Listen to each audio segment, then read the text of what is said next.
Part 3 Ikigai से लोगों के लिए अपने उद्देश्य को पाकर कैसे लंबा और बेहतर जीना। लॉग थेरेपी क्या है? एक सहकर्मी ने एक बार विक्टर फ्रैंकल को एक वाक्यांश में मनोविज्ञान के अपने स्कूल को परिभाषित करने के लिए कहा, जिसके लिए फ्रैंकल ने जवाब दिया, ठीक है। लॉजियोथेरेपी में रोगी सीधे बैठता है और ऐसी चीज़ों को सुनना पड़ता है जो इस अवसर पर सुनना मुश्किल है। सहकर्मी ने उन्हें मनोविश्लेषण का वर्णन केवल निम्नलिखित शब्दों में किया था। मनोविश्लेषण में रोगी एक सोफे पर लेट जाता है और आपको ऐसी चीज़ें बताता है जो इस अवसर पर कहना मुश्किल है। फ्रैंकल बताते हैं कि पहला सवाल वह अपने मरीजों से पूछेंगे, आप आत्महत्या क्यों नहीं करते? आमतौर पर रोगी को अच्छे कारण नहीं मिलते थे और वह ले जाने में सक्षम था। तब लोगोथेरेपी क्या करता है? एक जवाब बहुत स्पष्ट है, यह आपको जीने के कारणों को खोजने में मदद करता है। लोगोथेरेपी रोगियों को सचेत रूप से अपने जीवन के उद्देश्य को खोजने के लिए प्रेरित करती है।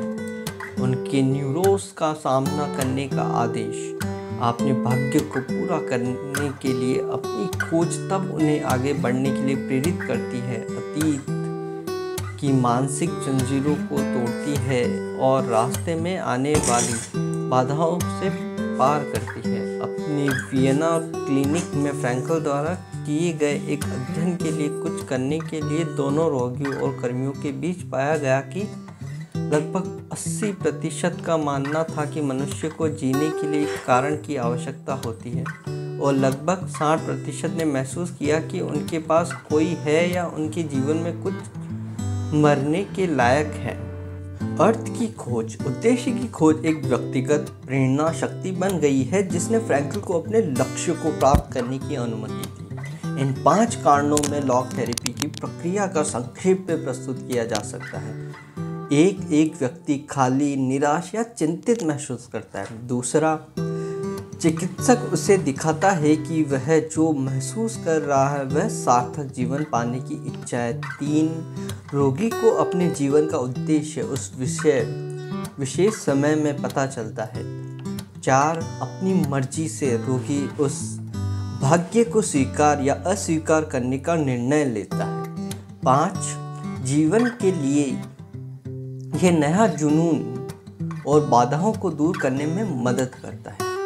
फ्रैंकल खुद अपने सिद्धांतों और आदर्शों के लिए जीते और मरते थे। उसके ऑस्विट्ज़ में एक कैदी के रूप में अनुभवों ने उसे दिखाया कि सब कुछ एक आदमी से लिया जा सकता है, लेकिन एक चीज किसी भी परिस्थिति में किसी भी व्यक्ति के दृष्टिकोण को चुनने के लिए मानव स्वतंत्रता की आखिरी बात, किसी का अपना रास्ता चुनने के लिए 3 या कुछ ऐसा था, उसे बिना किसी की मदद के अकेले गुजरना पड़ा और इसने उसे जीवन भर के लिए प्रेरित किया।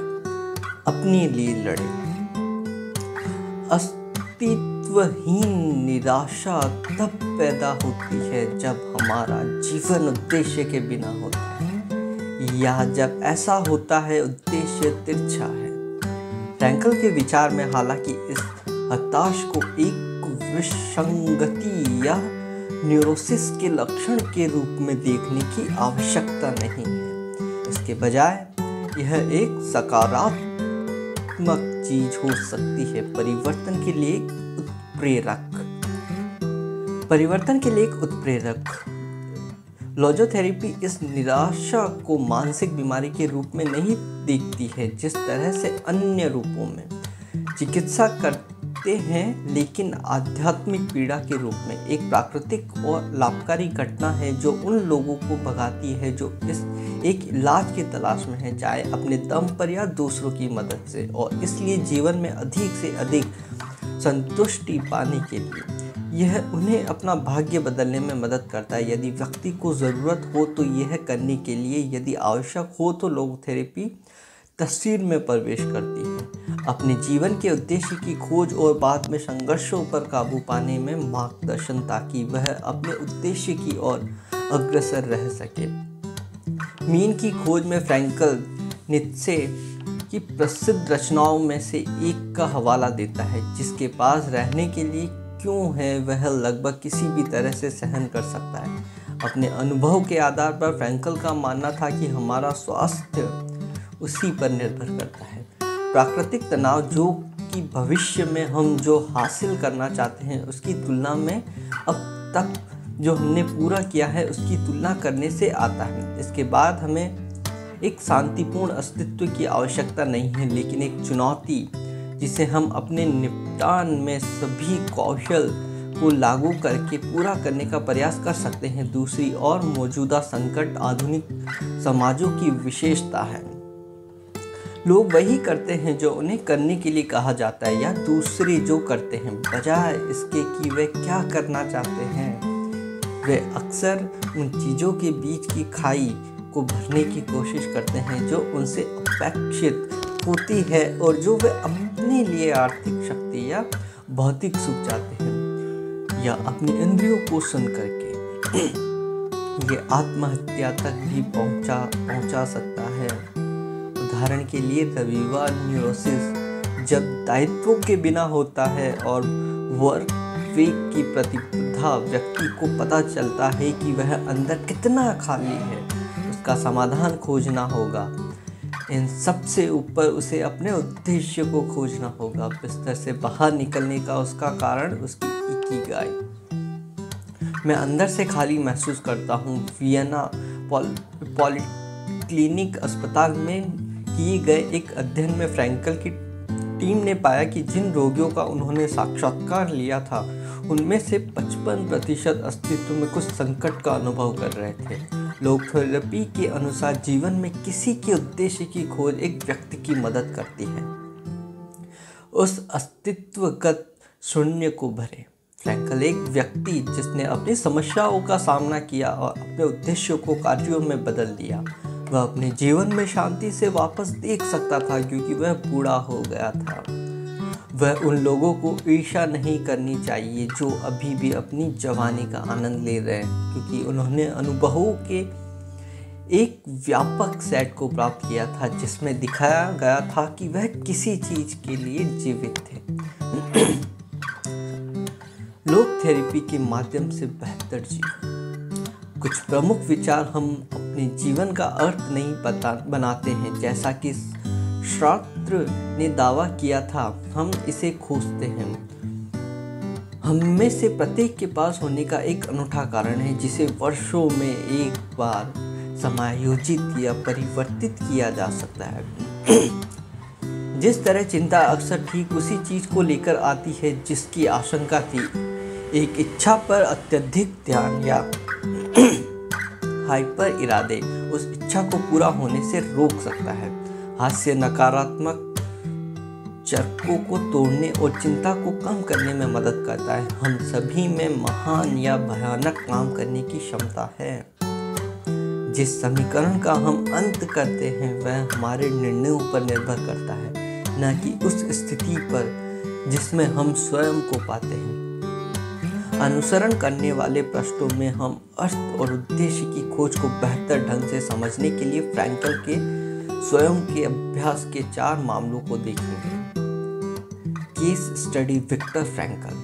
जर्मन एकाग्रता शिविरों में, जैसा कि बाद में जापान और कोरिया में बनाया जाएगा, मनोचिकित्सकों ने पुष्टि की कि जीवित रहने की सबसे बड़ी संभावना वाले कैदी वह थे जिनके पास शिविर के बाहर वे चीज़ें हासिल करना चाहते थे जो महसूस करते थे जिंदा निकलने के लिए एक मजबूत ज़रूरत। ये फ्रैंकल का सच था, जो लोगोथेरेपी के स्कूल को जारी करने और सफलतापूर्वक विकसित करने के बाद एहसास हुआ कि वह अपने अभ्यास का पहला रोगी था। फ्रैंकल का लक्ष्य हासिल करना था और उसने उसे दृढ़ता प्रदान की। वह पहुंचे ऑस्विट्ज़ एक पांडुलिपि ले गया जिसमें वह सभी सिद्धांत और शोध थे जो उन्होंने अपने करियर के दौरान संकलित किए थे, जो प्रकाशन के लिए तैयार थे। जब इसे जब्त कर लिया गया तो उसे यह सब फिर से लिखने के लिए मजबूर होना पड़ा और उसे ज़रूरत पड़ने पर उसे छोड़ दिया और एकाग्रता शिविर के निरंतर आतंक और संदेह के बीच अपने जीवन का अर्थ दिया।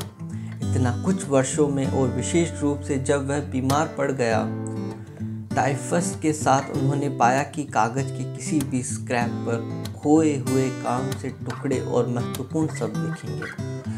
Case study. अमेरिकी राजनयिक। एक महत्वपूर्ण उत्तर अमेरिकी राजनयिक फ्रैंकल के पास गया, जहां उन्होंने इलाज के दौरान संयुक्त राज्य अमेरिका में 5 साल पहले शुरू किया था।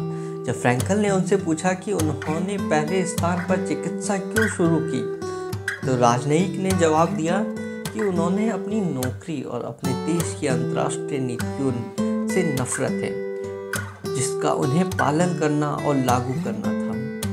उनके अमेरिकी मनोविश्लेषक, जिन्हें वह वर्षों से देख रहे थे, उन्होंने जोर देकर कहा कि वह अपने पिता के साथ शांति बनाए रखें, ताकि उनकी सरकार और उनकी नौकरी पैतृक छवि के दोनों निरूपण कम असहनीय प्रतीक हो।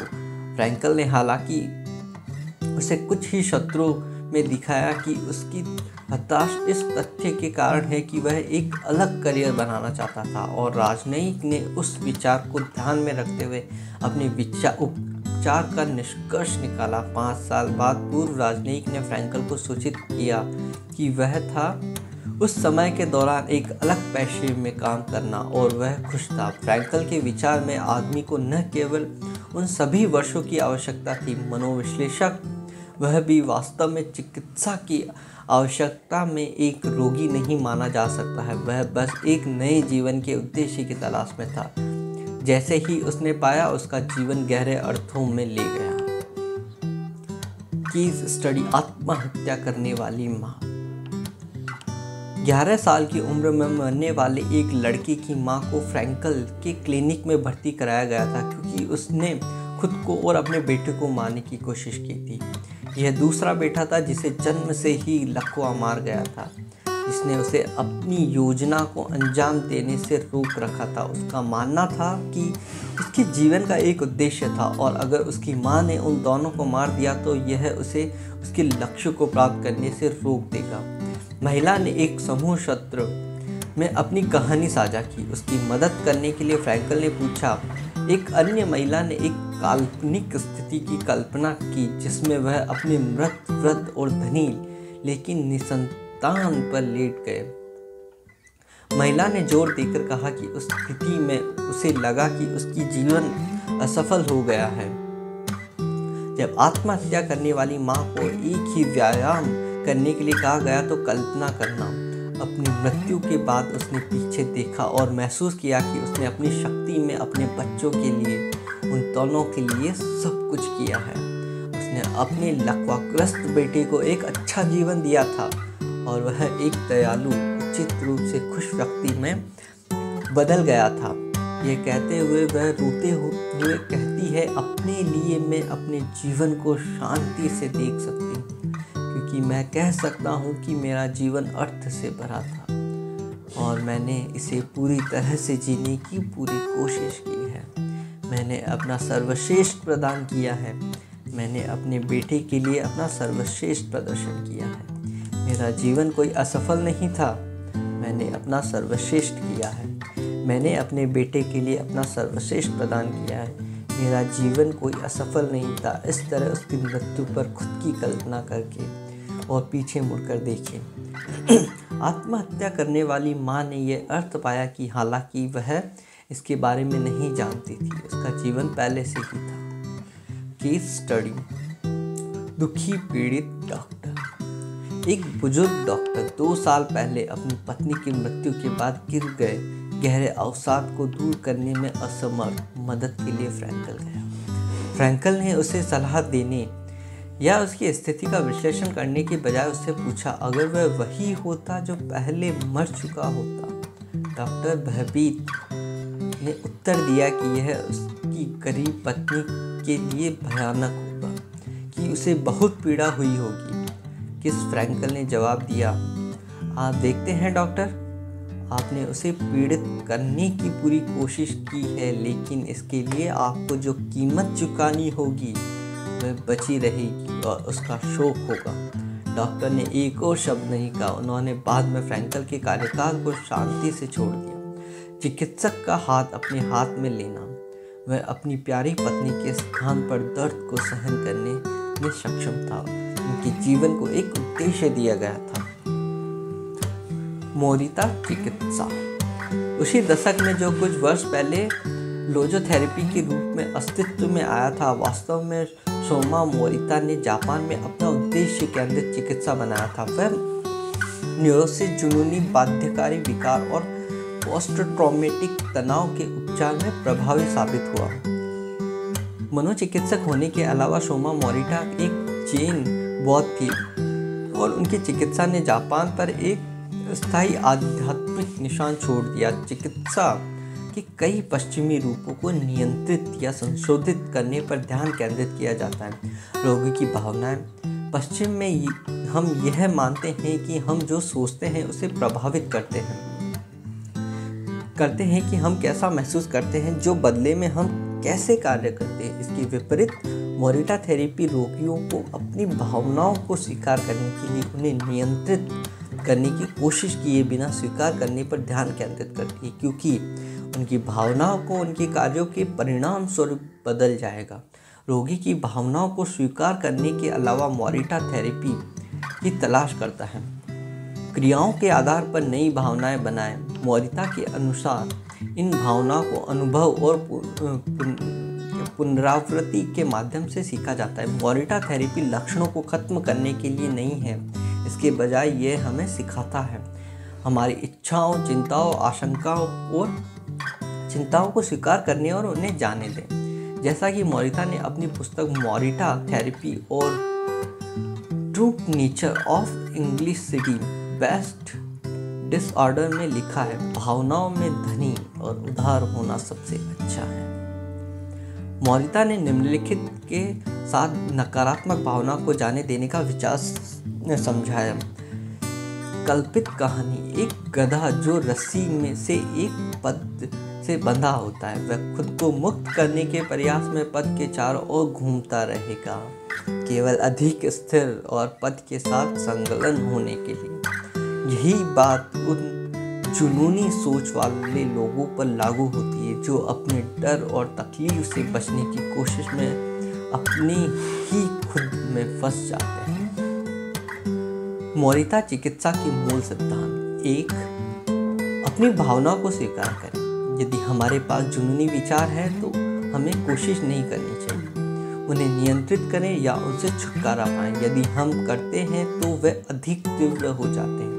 मानवीय भावना के बारे में जैन मास्टर कहेंगे, यदि हम एक लहर को दूसरे के साथ निकालने की कोशिश करते हैं तो हम एक अनंत समुद्र के साथ समाप्त होते हैं। हम अपनी भावनाओं का निर्माण नहीं करते हैं, वे बस हमारे पास आते हैं और हमें उन्हें स्वीकार करना होगा। ट्रिक उनका स्वागत कर रही है। मोरिता ने मौसम से भावनाओं की तुलना की। हम उनका अनुमान नहीं लगा सकते हैं या उन्हें नियंत्रित नहीं कर सकते हैं, हम केवल उनका निरीक्षण कर सकते हैं। इस बिंदु पर उन्होंने अक्सर वियतनामी भिक्षु थिच नत हॉन को उद्धृत किया, जो कहेंगे, हेलो एकांत, आज आप कैसे हैं? आओ मेरे साथ बैठो और मैं तुम्हारी देखभाल करूंगा।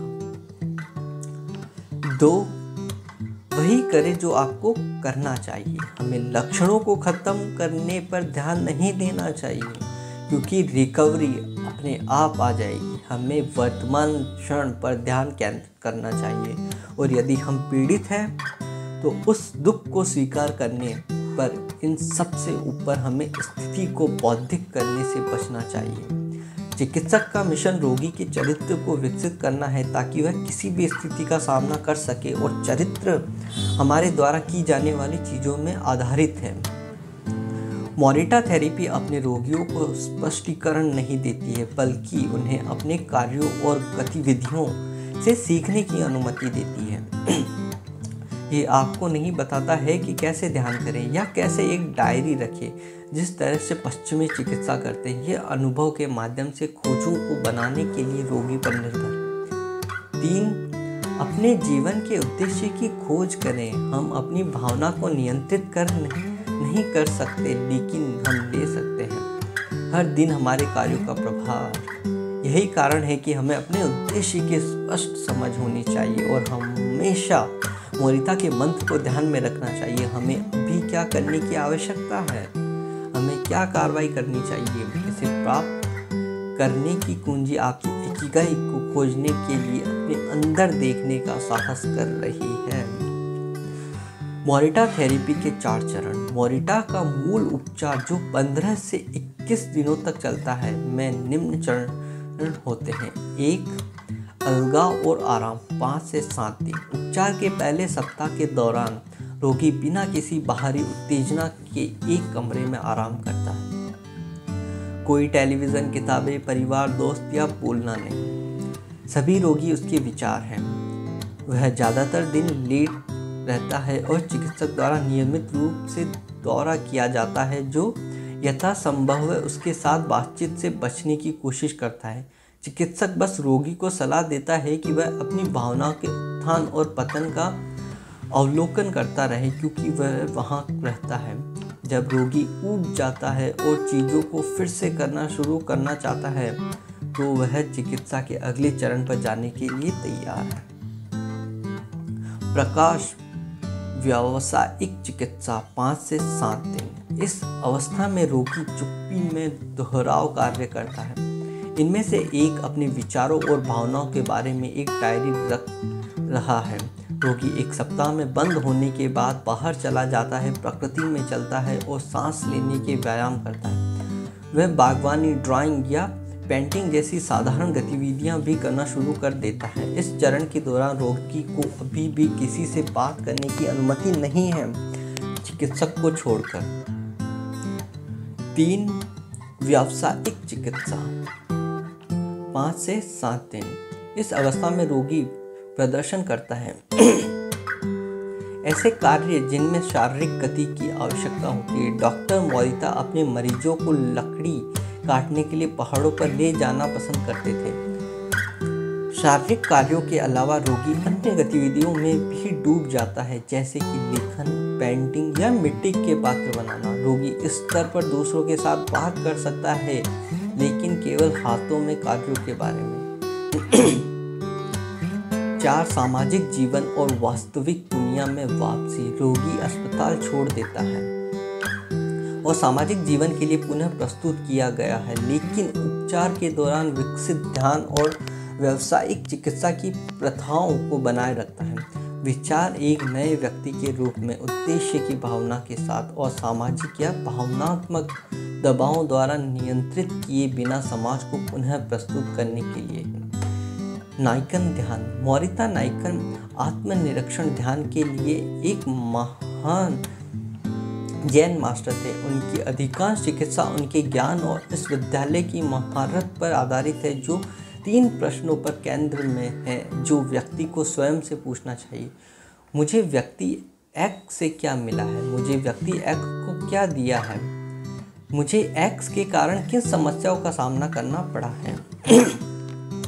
इन प्रतिबिंबों के माध्यम से हम दूसरों को हमारे कारण के रूप में पहचानना बंद कर देते हैं। समस्या और जिम्मेदारी की अपनी भावना को गहरा, जैसा कि मोरिता ने कहा, यदि आप नाराज हैं और लड़ना चाहते हैं तो आने से पहले 3 दिनों के लिए सोचें। 3 दिनों के बाद लड़की की तीव्र इच्छा अपने आप ही बीत जाएगी। इंटेंस। लॉज थेरेपी और मोरिटा थेरेपी दोनों एक व्यक्तिगत अद्वितीय अनुभव में आधारित हैं, जिसे आप चिकित्सा या आध्यात्मिक रिट्रीट के बिना उपयोग कर सकते हैं। अपने इकिगाई, आपके अस्तित्व संबंधी ईंधन को खोजने का मिशन। एक बार जब आप इसे पा लेते हैं तो यह केवल साहस रखने और सही रास्ते पर बने रहने का प्रयास करने की बात है।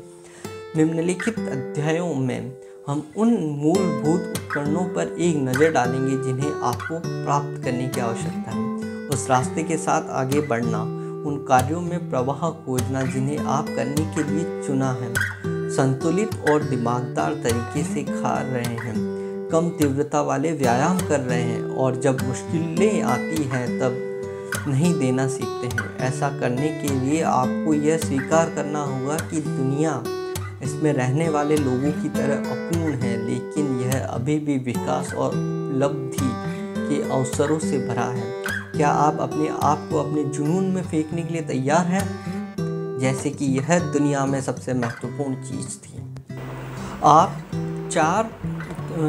फोर्थ चैप्टर, आप क्या कर रहे हैं। हर में प्रभाव विकास के लिए रिक्त स्थान में काम और खाली समय को कैसे मोड़। हम वो हैं जो हम बार बार करते हैं, जो उत्कृष्टता को कोई कार्य नहीं बल्कि एक आदत है। एरिस्टोटल कहते हैं ये परिस्थितियों को स्वीकार कर लेना। कल्पना कीजिए कि आप अपने पसंदीदा ढलानों में से एक स्कीइंग कर रहे हैं। सफ़ेद रेत की तरह आपके दोनों किनारों पर खस्ता बर्फ उड़ जाती है। स्थितियाँ एकदम सही हैं। आप पूरी तरह से स्कीइंग पर ध्यान केंद्रित कर सकते हैं और साथ ही साथ कर सकते हैं। आपको बिल्कुल पता है कि कैसे। प्रत्येक क्षण पर चलना, कोई भविष्य नहीं है, कोई अतीत नहीं है, केवल वर्तमान है। आप बर्फ, अपने स्की, अपने शरीर और अपने चेतना को एक इकाई के रूप में एकजुट महसूस करते हैं। आप अनुभव में पूरी तरह से डूबे रहते हैं, किसी और चीज़ के बारे में नहीं सोचते या विचलित नहीं होते। आपका अहंकार विलीन हो जाता है और आप जो कर रहे हैं उसका हिस्सा बन जाते हैं। इस तरह का अनुभव ब्रूस ली ने अपने प्रसिद्ध बी वाटर के साथ किया। मेरा दोस्त, जब हम किसी गतिविधि में खुद को खो देते हैं तो हम सभी को अपना समय नष्ट हो जाता है।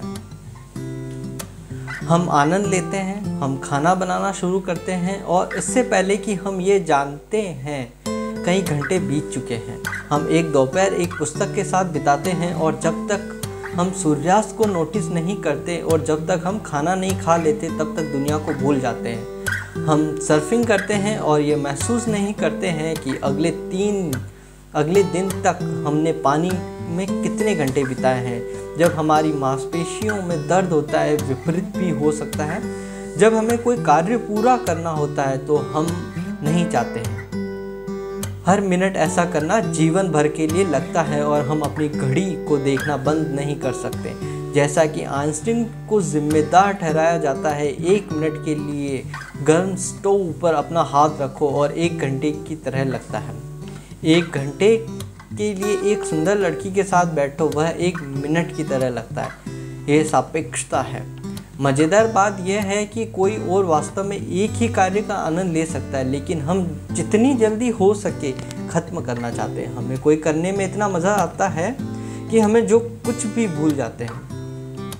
चिंता हम करते हैं जबकि हम यह कर सकते हैं। हम सबसे खुश कब हैं? ये प्रश्न हमारी इकिगाई को खोजने में हमारी मदद कर सकते हैं। प्रवाह की शक्ति। ये सवाल मनोवैज्ञानिक मिहेली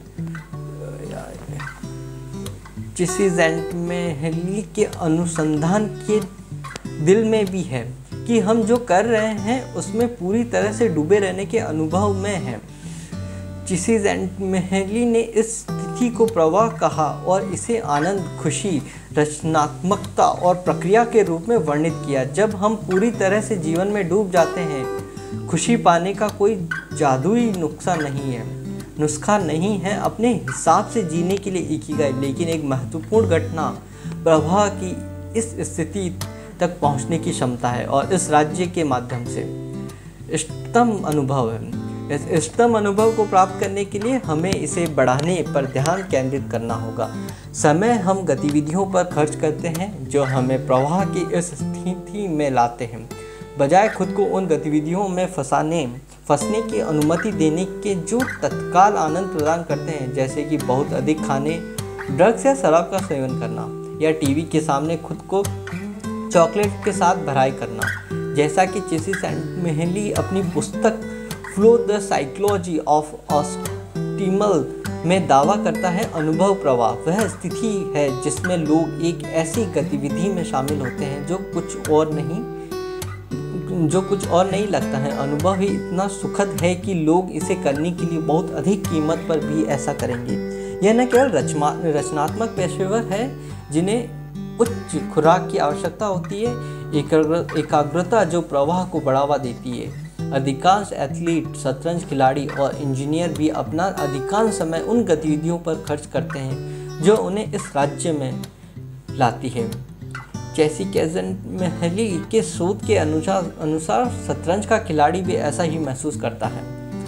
एक गणितज्ञ के रूप में प्रवाह की स्थिति में प्रवेश करने पर एक सूत्र पर काम करने वाले या ऑपरेशन करने वाले सर्जन, मनोविज्ञान के एक प्रोफेसर चेसिंगमैथली ने दुनिया भर के लोगों के डेटा का विश्लेषण किया और पाया कि प्रवाह सभी उम्र और संस्कृतियों के व्यक्तियों के बीच समान है।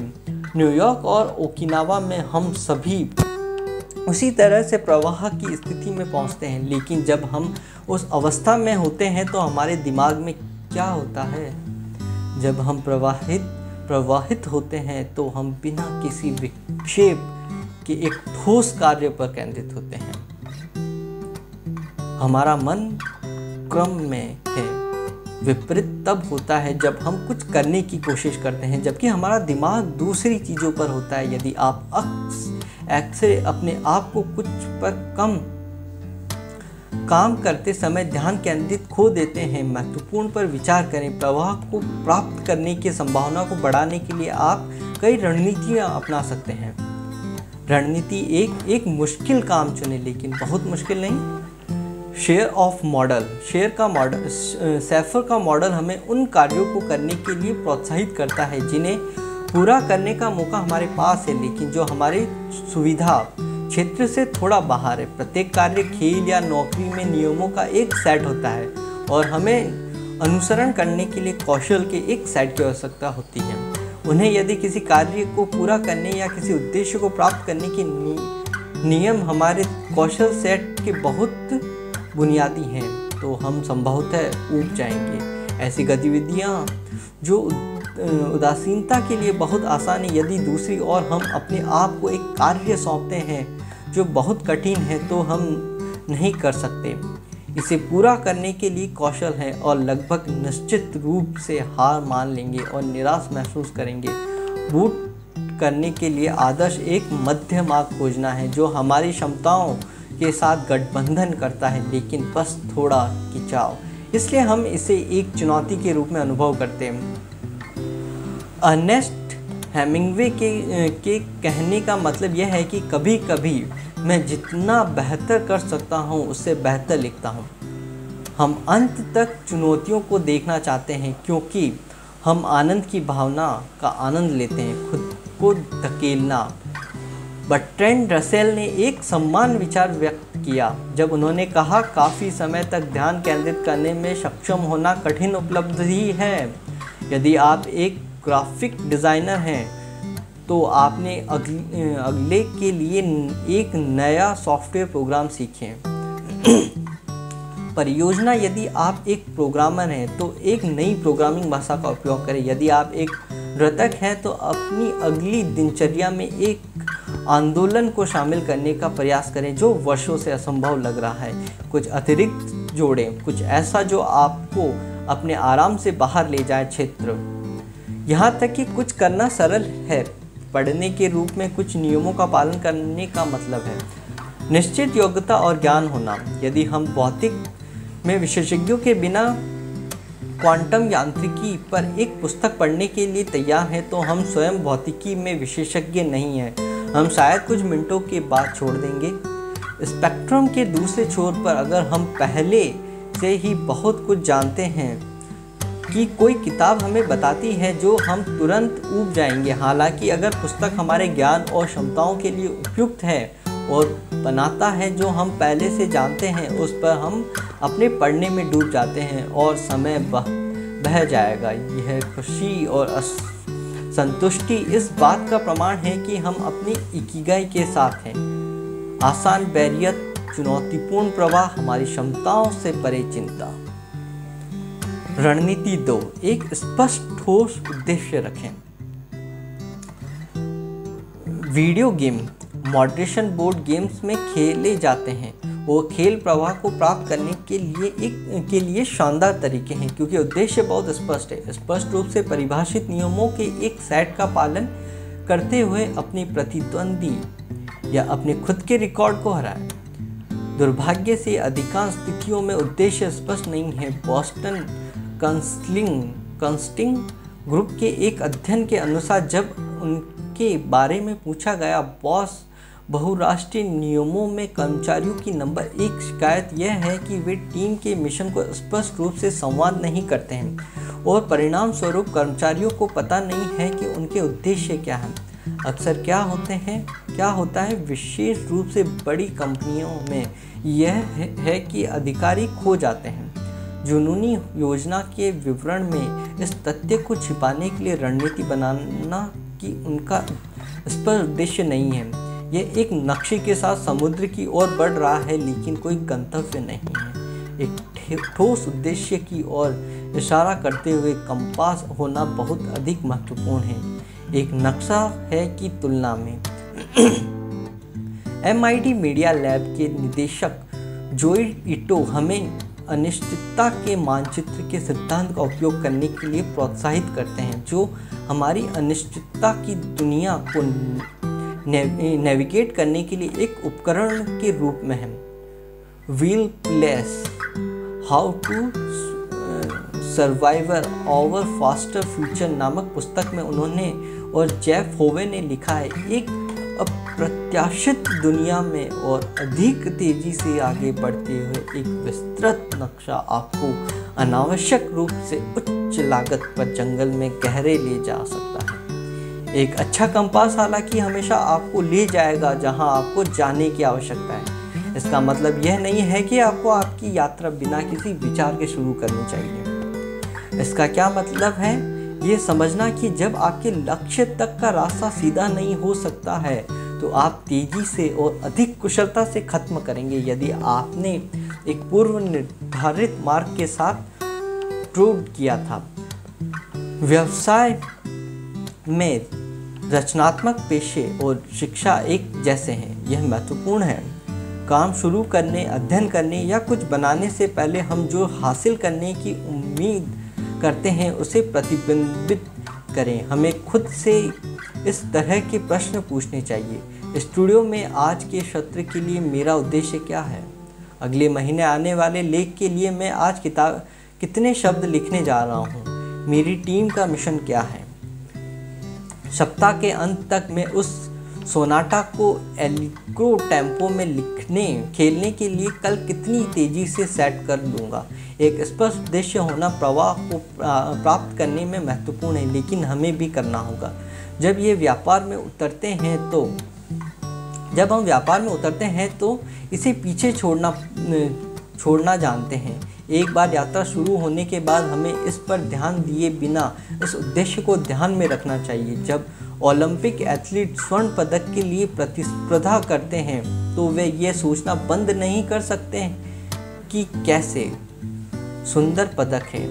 उन्हें क्षण में उपस्थित होना है, उन्हें बहना है। अगर वह 1 सेकंड के लिए ध्यान केंद्रित खो देते हैं तो वह सोचकर कि वे अपने माता पिता को पदक दिखाने में कितने गर्व महसूस करेंगे, वे लगभग निश्चित रूप से एक महत्वपूर्ण सत्र में एक त्रुटि करेंगे और प्रतियोगिता नहीं जीतेंगे। इसका एक सामान्य उदाहरण लेखक का ब्लॉक है। कल्पना कीजिए कि एक लेखक के पास है 3 महीने में एक उपन्यास खत्म करो। उद्देश्य स्पष्ट है। समस्या यह है कि लेखक इस पर विचार करना बंद नहीं कर सकता है। हर दिन वह सोचती है मुझे वह उपन्यास लिखना है, और हर दिन वह अखबार पढ़ने और घर की सफाई करने के बारे में सोचती है। हर शाम वह निराश महसूस करती है और वादा करती है कि उसे अगले दिन काम करना होगा। दिन, सप्ताह और महीने बीत जाते हैं और लेखक अभी भी कुछ नीचे नहीं गया है।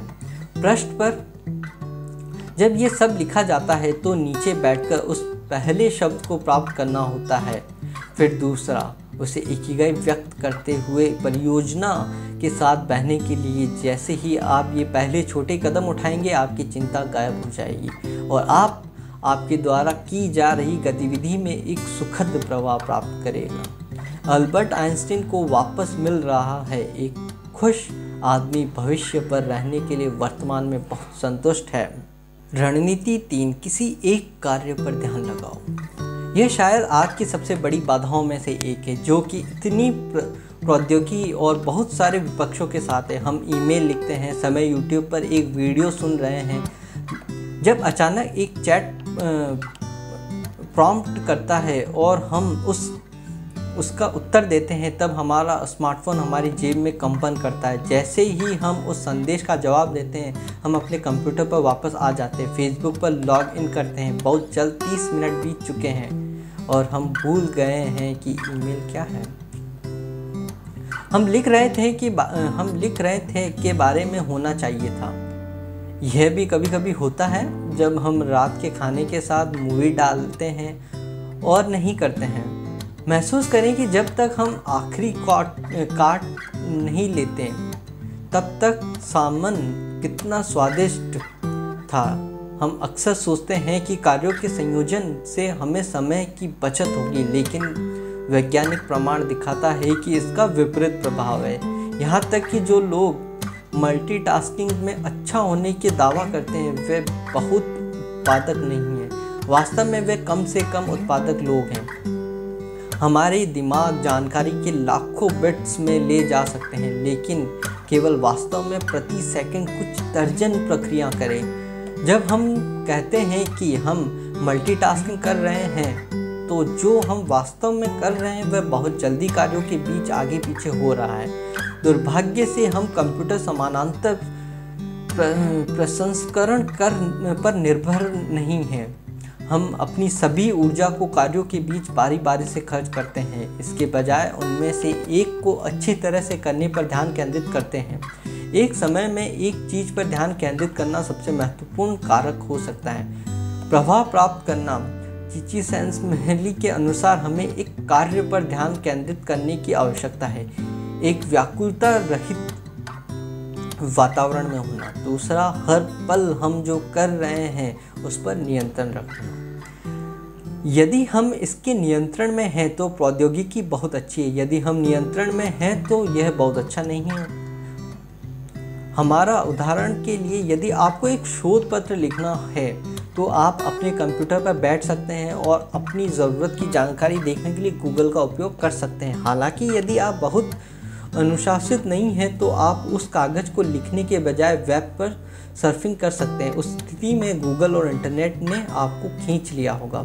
वह कागज़ उस स्थिति में गूगल और इंटरनेट ने आपको अपने प्रवाह की स्थिति से बाहर निकाल लिया होगा। यह वैज्ञानिक रूप से दिखाया गया है कि अगर हम लगातार अपने दिमाग को स्विच करने के लिए कहें, आगे और पीछे के कार्यों के बीच हम समय बर्बाद करते हैं और अधिक गलतियां करते हैं और जो हमने किया है उसे कम याद करते हैं। स्टैनफोर्ड यूनिवर्सिटी में क्लिफोर्ड आइवर नेस द्वारा किए गए एक अध्ययन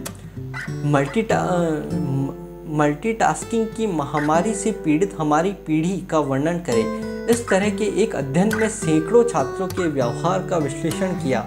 उन्हें एक बार में करने के लिए उन चीज़ों की संख्या के आधार पर समूहों में विभाजित किया। जो छात्र मल्टीटास्किंग के सबसे अधिक आदी थे वे आमतौर पर 4 से अधिक कार्यों के बीच वैकल्पिक होते थे। उदाहरण के लिए, पाठ्यपुस्तक पढ़ते समय नोट्स लेते हुए, पॉडकास्ट सुनते हुए, अपने स्मार्टफोन पर संदेशों का उत्तर देते हुए और कभी कभी अपने ट्विटर टाइमलाइन को चेक करते हुए। छात्रों के प्रत्येक समूह को कई लाल और कई नीले रंग के साथ एक स्क्रीन दिखाई गई थी। तीर अभ्यास का उद्देश्य लाल तीर को गिनना था। उससे सभी छात्रों ने बिना किसी परेशानी के तुरंत सही उत्तर दिया। जैसे जैसे नीले तीरों की संख्या में वृद्धि हुई, लाल तीरों की संख्या समान रही, केवल उनकी स्थिति बदल गई। हालांकि मल्टीटास्किंग के आदी छात्रों को आवंटित समय में या जितनी जल्दी हो सके छात्रों को लाल तीर गिनने में गंभीर परेशानी हुई। आदतन मल्टीटास्क नहीं है। एक बहुत ही साधारण कारण के लिए वे नीले तीर से विचलित हो गए। उनके दिमाग में उनके महत्व की परवाह किए बिना हर उत्तेजना पर ध्यान देने के लिए प्रशिक्षित किया गया था, जबकि उन छात्रों के दिमाग को एक ही काम पर ध्यान केंद्रित करने के लिए प्रशिक्षित किया गया था।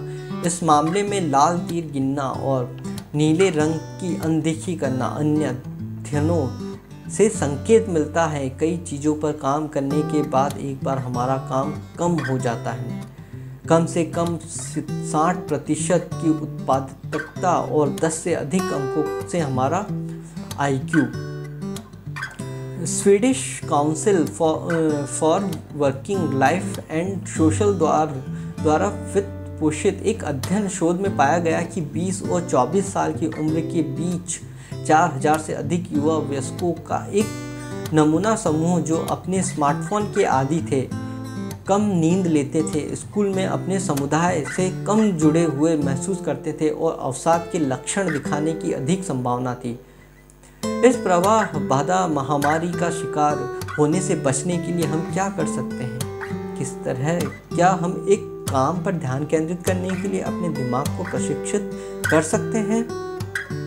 विचलित होने की स्थिति को बढ़ाने के लिए अंतरिक्ष और समय मुक्त बनाने के लिए यहाँ कुछ विचार दिए गए हैं, जिससे हमारी प्रवाह की स्थिति तक पहुँचने की संभावना बढ़ जाती है और इस तरह से हमारी इकिगाई के संपर्क में रहते हैं। सोने से पहले घंटे और जागने के आखिरी घंटे तक किसी भी तरह की स्क्रीन को न देखें। प्रवाह प्राप्त करने से पहले अपना फोन बंद कर दें। इस समय के दौरान आपके द्वारा चुने गए कार्य से अधिक महत्वपूर्ण कुछ नहीं है। यदि यह बहुत चरम लगता है तो परेशान ना करें, फंक्शन को सक्षम करें ताकि आपातकाल के मामले में आपके निकटतम लोग ही आपसे संपर्क कर सकें। सप्ताह का एक दिन, शायद एक शनिवार या रविवार, तकनीकी उपवास का एक दिन नामित करें। केवल ई पाठ को वाईफाई के बिना या MP3 खिलाड़ियों के बिना अपवाद बना रहा है। किसी ऐसे कैफ़े में जाए जिसमें वाईफाई ना हो। प्रतिदिन केवल 1 या 2 बार ईमेल पढ़े और उसका जवाब दे। उन समयों को स्पष्ट रूप से परिभाषित करें और उनसे चिपके रहें। पोमोडोरो तकनीकी का प्रयास करें। अपने आप को एक रसोई टाइमर प्राप्त करें। कुछ एक पोमोडोरो या टमाटर की तरह दिखने के लिए बनाए गए हैं और तब तक यह चल रहा है तब तक एक ही काम करने के लिए प्रतिबद्ध है। पोमोडोरो तकनीक 25 मिनट के काम और प्रत्येक चक्र के लिए 5 मिनट के आराम की सलाह देती है, लेकिन आप 50 मिनट का काम और 10 मिनट का आराम भी कर सकते हैं। उस गति को खोजें जो आपके लिए सबसे अच्छी है। सबसे महत्वपूर्ण बात यह है कि प्रत्येक चक्र को पूरा करने में अनुशासित होना चाहिए। एक अनुष्ठान के साथ अपना कार्य शब्द शुरू करें जिसका आप आनंद लेते हैं और इसे एक इनाम के साथ समाप्त करते हैं। अपने दिमाग को वर्तमान में लौटाने के लिए प्रशिक्षित करें जब आप पाते हैं कि आप खुद को विचलित कर रहे हैं। माइंडफुलनेस या मेडिटेशन के दूसरे रूप का अभ्यास करें। टहलने जाएं या तैरें, जो भी आपको फिर से केंद्रित करने में मदद करेगा। ऐसे स्थान पर काम करें जहां आप विचलित नहीं होंगे। यदि आप घर पर ऐसा नहीं कर सकते हैं तो लाइब्रेरी, एक कैफ़े या यदि आपके कार्य में सैक्सोफोन, एक संगीत स्टूडियो शामिल है, पर जाएं। यदि आप पाते हैं कि आपका परिवेश आपको विचलित कर रहा है, तब तक देखते रहें जब तक आपको सही जगह न मिल जाए। प्रत्येक गतिविधि को संबंधित कार्यों के समूह में विभाजित करें और प्रत्येक समूह को अपनी जगह और समय निर्दिष्ट करें। उदाहरण के लिए यदि आप एक पत्रिका लेख लिख रहे हैं तो आप शोध कर सकते हैं और सुबह घर पर नोट्स ले सकते हैं, दोपहर में पुस्तकालय में लिख सकते हैं और रात में सोफे पर संपादित कर सकते हैं। स्टीम कार्यों को डंबल करें, जैसे कि चालान भेजना, फ़ोन कॉल करना और इसी तरह, और उन सभी को एक ही बार में करें। जापान में प्रवाह, ताकुमिस, इंजीनियर, जीनियस और ओटोकस। टेकुमिस कारीगर, इंजीनियर, आविष्कारक और ओटोकस एनिमे और मंगा के प्रशंसक क्या आम हैं? वह सभी हर समय अपनी इकिगाई के साथ बहने के महत्व को समझते हैं। जापान में लोगों के बारे में एक व्यापक स्टीरियोटाइप है कि वे असाधारण हैं, समर्पित और मेहनती। भले ही कुछ जापानी लोग कहते हैं कि वे ऐसे दिखते हैं जैसे वे वास्तव में जितना कठिन काम कर रहे हैं। हालांकि इसमें कोई संदेह नहीं है कि किसी कार्य में पूरी तरह से लीन होने की उनकी क्षमता के बारे में या उनकी दृढ़ता के बारे में, जब कोई समस्या हल होनी है जापानी पाठ शुरू करते समय पहला शब्द जो सीखता है वह है गानबारू, जिसका अर्थ है दृढ़ता के लिए या किसी के सर्वोत्तम करने के लिए दृढ़ रहना। जापानी लोग अक्सर खुद को यहाँ तक कि सबसे बुनियादी कार्यों के लिए भी लागू करते हैं। तीव्रता जो जुनून पर सीमा बनाती है, हम इसे सभी प्रकार के संदर्भों में देखते हैं। सेवानिवृत्त नागानों के पहाड़ों में अपने चावल के खेतों की सावधानी पूर्वक देखभाल करते हुए कॉलेज के छात्रों को कॉन्वीनिस्ट के रूप में जाना जाने वाले सुविधा स्टोर में सप्ताहांत की शिफ्ट में काम करना। यदि आप जापान जाते हैं तो आप लगभग हर लेन देन में पहली बार विस्तार करने के लिए इस पर ध्यान देंगे। नाहा कानजावा में दस्तकारी वस्तुओं को बेचने वाले दुकानों में से एक में चलो या टोक्यो या क्योटो और आपको यह भी पता चलेगा कि जापान पारंपरिक शिल्पकारिता का खजाना है। जापान के लोगों के पास कारीगर परंपराओं और तकनीकों को संरक्षित करते हुए नई तकनीकों को बनाने की एक अद्वितीय प्रतिभा है। टेक्मी की कला टोयोटा कारीगरों को नियुक्त करती है जो हाथ से एक निश्चित प्रकार का पेंच बनाने में सक्षम है। ये टेकुमी या किसी विशेष मैनुअल कौशल के विशेषज्ञ टोयोटा के लिए बेहद महत्वपूर्ण है और उन्हें प्रतिस्थापित करना कठिन है। उनमें से कुछ ही लोग हैं जो अपने स्टिक कौशल का प्रदर्शन करना जानते हैं और ऐसा नहीं लगता है कि नई पीढ़ी को संभालना है। टर्न टेबल सुइयों का एक और उदाहरण है। वे लगभग विशेष रूप से उत्पादित हैं। जापान में जहां आप अंतिम शेष लोगों को जान सकते हैं जो इन स्टिक सुइयों को बनाने के लिए आवश्यक मशीनरी का उपयोग करना जानते हैं और जो अपने वंशजों को अपने ज्ञान को पारित करने की कोशिश कर रहे हैं। हिरोशिमा के पास एक छोटे से शहर कुमाऊं की यात्रा पर हमारी मुलाकात हुई। हम थे दिन के लिए पश्चिम में मेकअप ब्रश के सबसे प्रसिद्ध ब्रांडों में से एक के लिए एक फोटो निबंध पर काम करना। कुमनो के आगंतुकों का स्वागत करने वाला बिलबोर्ड एक बड़े ब्रश को पकड़े हुए संबुकर दिखाता है। ब्रश कारखानों के अलावा शहर छोटों घरों और वनस्पति उद्यानों से भरा है। आगे बढ़ते हुए आप पहाड़ों के आधार पर कई शिंटो मंदिर देख सकते हैं जो शहर को घेरे हुए हैं। हम घंटों कारखानों में फोटो खींचते हुए अर्ली पंक्तियों में लोगों से भरे रहे। एक ही कार्य करना, जैसे कि ब्रश के हैंडल को पेंट करना या ट्रकों पर उन्हें लोड करना, इससे पहले कि हमें एहसास होता कि हमने अभी तक किसी को वास्तव में ब्रश हेड में ब्रशेस डालने नहीं देखा है। जब हमने इस बारे में पूछा और कई बार भागदौड़ हुई तो अध्यक्ष महोदय एक कंपनी हमें यह दिखाने के लिए सहमत हुई कि यह कैसे किया गया। उसने हमें इमारत से बाहर निकाला और हमें अपनी कार में जाने के लिए कहा। 5 मिनट के ड्राइव के बाद हम दूसरी छोटी संरचना के बगल में खड़े हो गए और सीढ़ियों पर चढ़ गए। उसने एक दरवाज़ा खोला और हमें खिड़कियों से भरे एक छोटे से कमरे में चले गए जो सुंदर प्राकृतिक रोशनी में रहने देता था। सुंदर प्राकृतिक प्रकाश में जाने वाली खिड़कियों से भरे एक छोटे से कमरे में चला गया। कमरे के बीच में एक महिला नकाब पहने हुई थी। आप केवल देख सकते हैं उसकी आंखें। वह ब्रश के लिए अलग अलग ब्रिसल्स चुनने पर ध्यान केंद्रित कर रही थी, अपने हाथों और उंगलियों को इधर उधर करने के लिए कैंची को पकड़ने के लिए कैंची और कंघी का उपयोग करते हुए, ताकि वह हमारी उपस्थिति पर ध्यान ना दे। उसकी हरकतें इतनी तेज थी कि वह यह बताना मुश्किल था कि वह क्या कर रही है। कंपनी के अध्यक्ष ने उसे यह बताने के लिए बाधित किया कि हमें पता नहीं है, काम करते हुए फोटो ले रहा है। हम उसके मुंह को नहीं देख सकते थे, लेकिन उसकी आंख में चमक और उसके भाषण में हंसमुख विभक्ति हमें बताती थी कि वह मुस्कुरा रही थी। वह अपने काम और जिम्मेदारियों के बारे में बात करते हुए खुश और गर्वित दिख रही थी।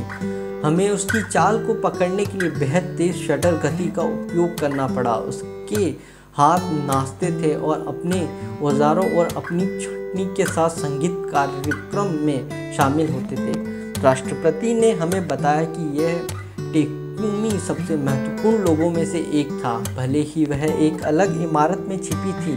कंपनी द्वारा बनाए गए हर ब्रश का हर ब्रिशल उसके हाथों से होकर गुजरा। जापान में स्टीव जॉब्स। एप्पल को फाउंडर स्टीव जॉब्स जापान के बहुत बड़े प्रशंसक थे।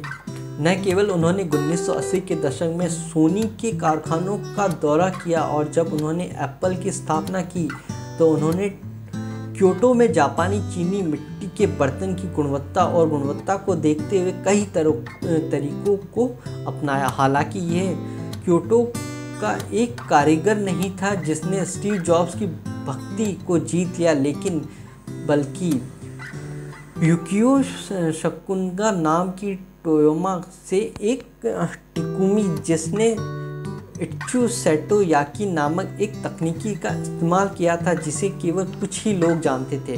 क्योटो की यात्रा पर जॉब्स ने शकुनगा के काम की एक प्रदर्शनी के बारे में सुना। वह तुरंत समझ में आया कि शकुनगा की चीनी मिट्टी के बर्तन के बारे में कुछ खास था। तथ्य की बात के रूप में उन्होंने कई कप, फूलदान और प्लेटें खरीदी और उस सप्ताह 3 बार शो में वापस गए। जॉब्स उनकी तलाश में अपने जीवन के दौरान कई बार क्योटो लौटे, प्रेरणा और सुकुनागा को व्यक्तिगत रूप से पूरा करना। ऐसा कहा जाता है कि जॉब्स के पास उनके लिए कई सवाल थे। उनमें से लगभग सभी ने निर्माण प्रक्रिया और चीनी मिट्टी के बर्तन के प्रकार के बारे में बताया।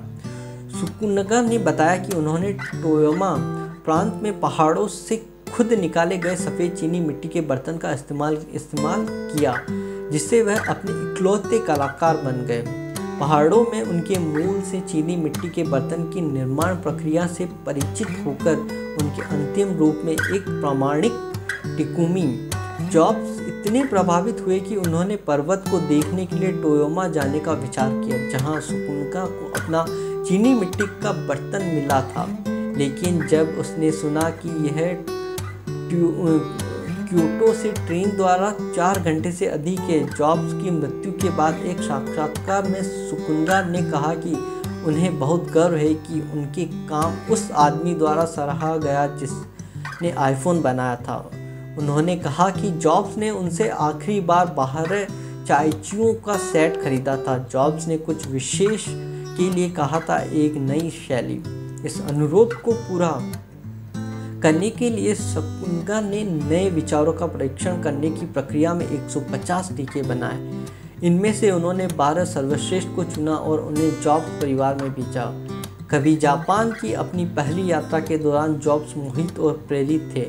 देश के कारीगर, इंजीनियर, विशेषकर सोनी पर दर्शन, विशेषकर जैन और व्यंजन, विशेष रूप से सुशी, परिष्कृत सादगी।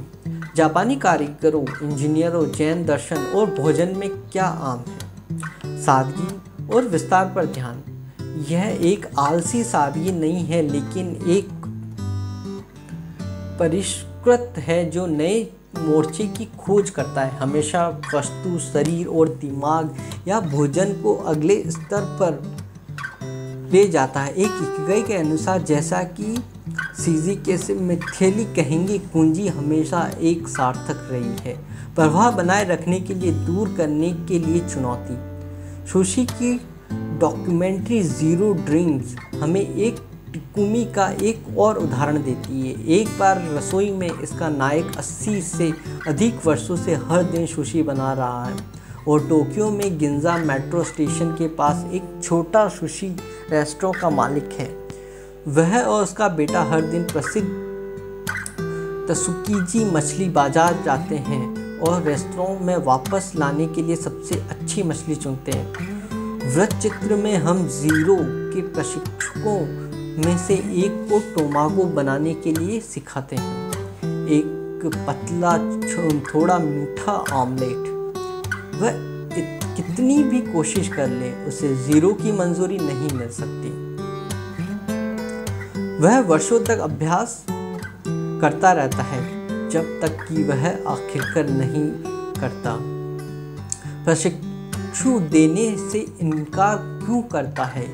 क्या उसे उड़ने वाले खाना पकाने के अंडे नहीं मिलते हर दिन? नहीं, क्योंकि सुशी बनाना उनकी इकिगाई भी है। जीरो और उनका बेटा दोनों पाक कलाकार हैं।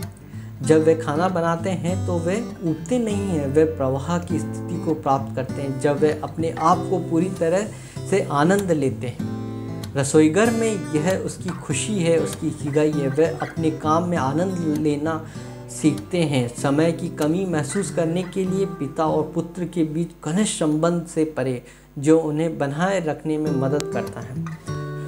प्रत्येक दिन होने वाली चुनौती में एक शांतिपूर्ण वातावरण में भी काम करते हैं जो उन्हें ध्यान केंद्रित करने की अनुमति देता है।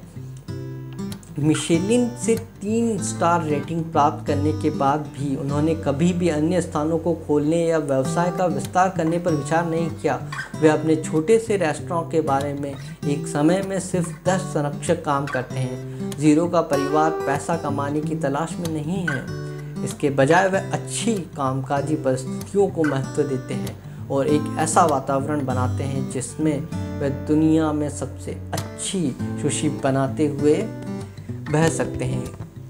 युकियो सकुनागा की तरह जीरो स्रोत पर अपना काम शुरू करता है।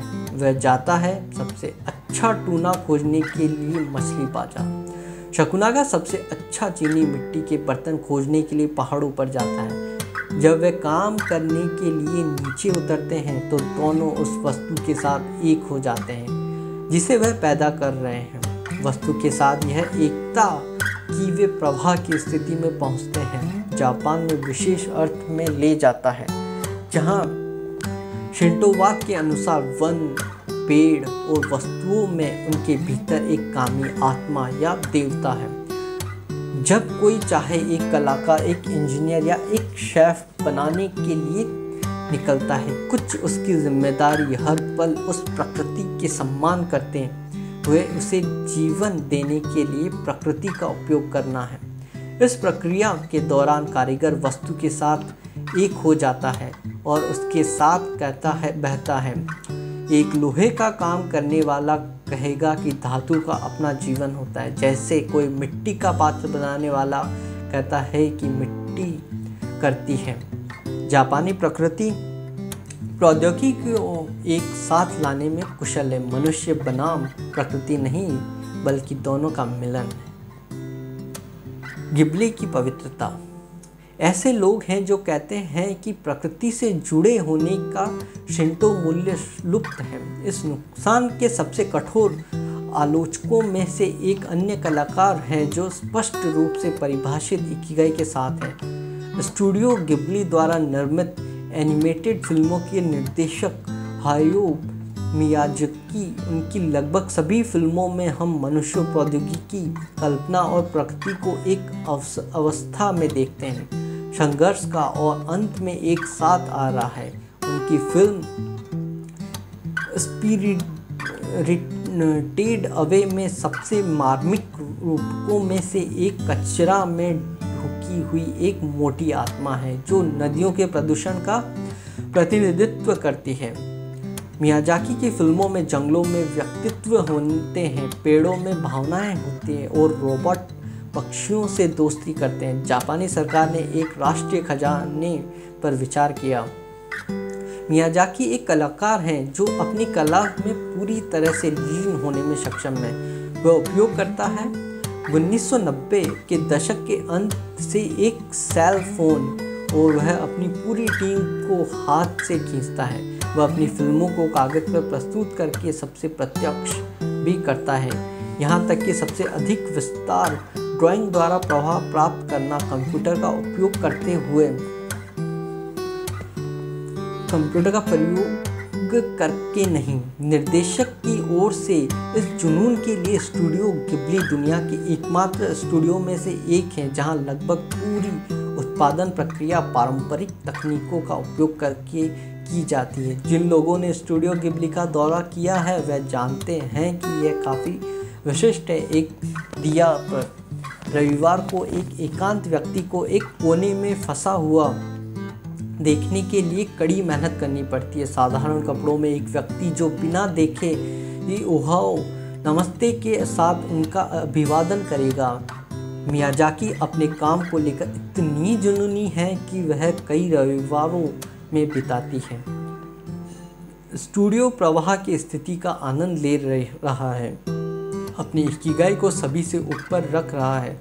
आगंतुकों को पता है कि किसी भी परिस्थिति में मियाजाकी को परेशान करने के लिए कोई नहीं है, जो अपने त्वरित स्वभाव के लिए जाना जाता है, खासकर अगर वह ड्रॉ करते समय बाधित होता है। 2013 में मियाजाकी ने घोषणा की कि वह सेवानिवृत्त होने जा रहे हैं। उसका स्मरण करने के लिए सेवानिवृत्ति के बाद टेलीविज़न स्टेशन NHK ने अपनी आखिरी दिनों में काम पर एक वृत्तचित्र दिखाया। वह फिल्म के लगभग हर दृश्य में ड्राइंग कर रहे हैं। एक दृश्य में उनके कई सहयोगियों को एक बैठक से बाहर आते हुए देखा जाता है। वह एक कोने में ड्राइंग करते हैं, उन पर कोई ध्यान नहीं देते हैं। एक अन्य दृश्य में उन्हें 30 दिसंबर जापान में एक राष्ट्रीय अवकाश और स्टूडियो गिबली के दरवाजे खोलने के लिए काम करते हुए दिखाया गया है, ताकि वह अकेले दिन बिता सके। मियाजाकी ड्राइंग को रोक नहीं सकता है। जाने के बजाय उसके रिटायरमेंट के दिन छुट्टी पर या घर पर रहने के बाद वह स्टूडियो गिबली में गए और ड्रॉ करने के लिए बैठ गए। उनके सहयोगी ने उनके सबसे अच्छे पोकर चेहरों पर न जाने क्या क्या कहा। एक साल बाद उन्होंने घोषणा की कि वह कोई और फीचर फिल्म नहीं बनाएंगे, लेकिन जब तक उनकी मृत्यु नहीं होगी तब तक वह ड्रॉ करते रहेंगे। क्या कोई वास्तव में सेवानिवृत्त हो सकता है अगर वह जो करता है उसके बारे में भावुक है? निष्कर्ष निकालता है, यह केवल जापान ही नहीं है जिसके पास यह क्षमता है। पूरी दुनिया में मजबूत स्पष्ट इकिगाई के साथ कलाकार और वैज्ञानिक हैं। वह वही करते हैं जो उनके मरने के दिन तक प्यार करते हैं। आइंस्टीन ने अपनी आंखें हमेशा के लिए बंद करने से पहले लिखी आखिरी चीज एक सूत्र था, ब्रह्मांड के सभी बलों को एक सिद्धांत में एकजुट करने का प्रयास किया। जब उनकी मृत्यु हुई तब भी वह वही कर रहे थे जो उन्हें पसंद था। यदि वह भौतिक विज्ञानी नहीं होते तो उसने कहा वह एक संगीतकार के रूप में खुश होता। जब वह भौतिकी पर केंद्रित नहीं था या गणित, उसे वायलिन बजाने में मज़ा आता था। अपने फॉर्मूला पर काम करते हुए या संगीत बजाने के दौरान प्रवाह की स्थिति तक पहुंचते हुए उनकी दो इकिगाईज़ उन्हें अंतहीन आनंद लाए। इस तरह के कई कलाकार गलत या पुनरावर्तक लग सकते हैं, लेकिन वह क्या है? वास्तव में कर उस समय की रक्षा कर रहा है जो उन्हें खुशी देता है, कभी कभी उनके जीवन के अन्य पहलुओं की कीमत पर। वे आउटलेटर हैं जो अपने जीवन के प्रवाह के सिद्धांतों को एक चरम पर लागू करते हैं। इस तरह के कलाकार का एक और उदाहरण उपन्यासकार हारुकी मुराकामी है। वह केवल कुछ ही मित्रों का एक नज़दीकी चक्र दिखाते हैं जो जापान में हर कुछ वर्षों में एक बार जनता के सामने आता है। कलाकारों को पता है कि उनके अंतरिक्ष की रक्षा करना, उनके पर्यावरण को नियंत्रित करना और उनके इकिगाई के साथ प्रवाह करना चाहते हैं। तो यह विचलित होने से मुक्त होना कितना महत्वपूर्ण है। माइक्रोफ्लो सांसारिक कार्यों का आनंद लेना। लेकिन जब हमें कपड़े धोने हो, लॉन घास काटना हो या कागजी कार्रवाई में भाग लेना हो तो क्या होगा? क्या इन सांसारिक कार्यों को सुखद बनाने का कोई तरीका है? शिंजुकू मेट्रो स्टेशन के पास टोक्यो के एक तंत्रिका केंद्र में वहाँ एक सुपरमार्केट है जो अभी भी लिफ्ट ऑपरेटरों को नियुक्त करता है। लिफ्ट काफ़ी मानक है और ग्राहकों द्वारा आसानी से संचालित किए जा सकते हैं, लेकिन स्टोर आपके लिए दरवाज़ा खोलने वाले किसी व्यक्ति की सेवा प्रदान करना पसंद करता है जो आपकी मंजिल के लिए बटन को धक्का देता है और आपके बाहर निकलने के दौरान झुकता है। यदि आप आसपास से पूछते हैं तो आप सीखेंगे कि एक लिफ्ट ऑपरेटर है जो किया गया है 2004 से वही काम कर रही है। वह हमेशा मुस्कुराती रहती हैं और अपने काम को लेकर उत्साहित रहती हैं। वह इस तरह की नौकरी का आनंद कैसे ले पाती हैं? क्या वह इतना दोहराव करते हुए ऊब नहीं गया है?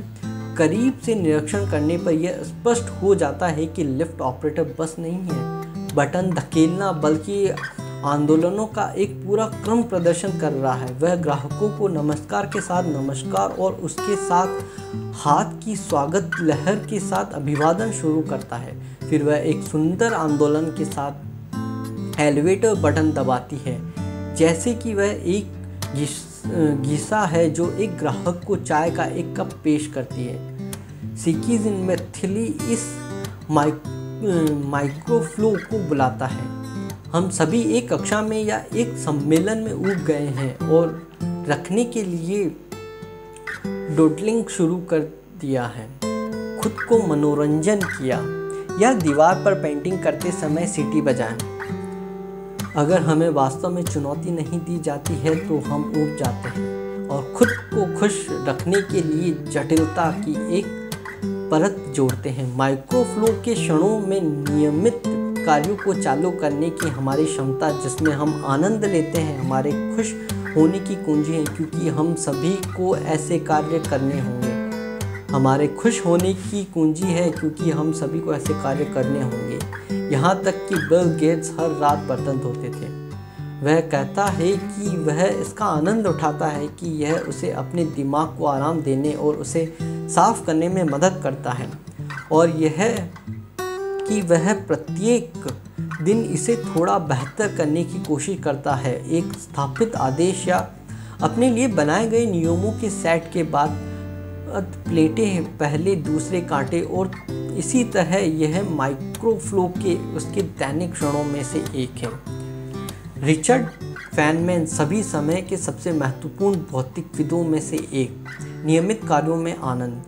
डैनियल हिलिस सुपर कंप्यूटर निर्माता शिकिंग मशीनों के संस्थापकों में से एक ने फैनमैन को एक कंप्यूटर के विकास पर काम करने के लिए काम पर रखा था जो समानांतर प्रसंस्करण को संभाल सकता था जब वह पहले से ही विश्व प्रसिद्ध था। वह कहते हैं कि फैनमैन ने अपने काम के पहले दिन को दिखाया और कहा, ठीक है मालिक, मेरा काम क्या है।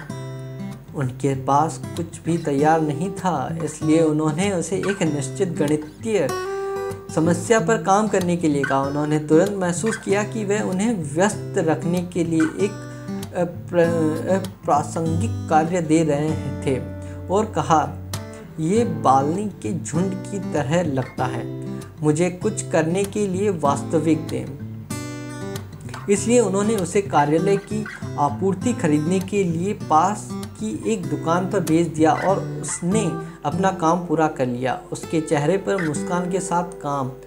जब उसके पास कुछ करने के लिए या अपने दिमाग को आराम देने के लिए कुछ महत्वपूर्ण नहीं था, तो फैनमैन ने खुद को माइक्रोफ्लोइंग के लिए समर्पित किया। कहते हैं, कार्यालय की दीवारों को पेंट करना। सप्ताह बाद में शिकिंग मशीन का दौरा करने के बाद निवेशकों का एक समूह कार्यालय जाता है। घोषित किया गया, आपके पास दीवारों और टाँका लगाने वाले सर्किटों में नोबेल पुरस्कार विजेता हैं। त्वरित अवकाश ध्यान के माध्यम से वहां पहुंचना। मन को प्रशिक्षित करने से हम अधिक तेजी से प्रवाह की जगह पर पहुंच सकते हैं। ध्यान हमारी मानसिक मांसपेशियों का व्यायाम करने का एक तरीका है। ध्यान कई प्रकार के होते हैं, लेकिन उन सभी का उद्देश्य एक ही होता है, मन को शांत करना, हमारे विचारों और भावनाओं को अवलोकन करना और किसी एक वस्तु पर अपना ध्यान केंद्रित करना। मूल अभ्यास में सीधी पीठ के साथ बैठना और अपने पर ध्यान केंद्रित करना शामिल है। सांस, कोई भी इसे कर सकता है और आपको सिर्फ एक सत्र के बाद फर्क महसूस होगा। अपनी नाक से अंदर और बाहर जाने वाली हवा पर अपना ध्यान केंद्रित करके आप विचारों की धार को धीमा कर सकते हैं और अपने मानसिक क्षतिज को साफ कर सकते हैं। यदि हम प्रवाह की स्थिति तक पहुंचने में बेहतर होना चाहते हैं तो ध्यान तक उत्कृष्ट हैं। हमारे स्मार्टफोन और उनकी सूचनाओं के लिए एंटीडोट लगातार हमारे ध्यान के लिए टकरा रहे हैं। ध्यान करना शुरू करने वाले लोगों में सबसे आम गलतियों में से एक है इसे सही करके कि चिंता करना, पूर्ण मानसिक चुप्पी हासिल करना या निर्वाण तक पहुंचना। सबसे महत्वपूर्ण बात यात्रा पर ध्यान केंद्रित करना है।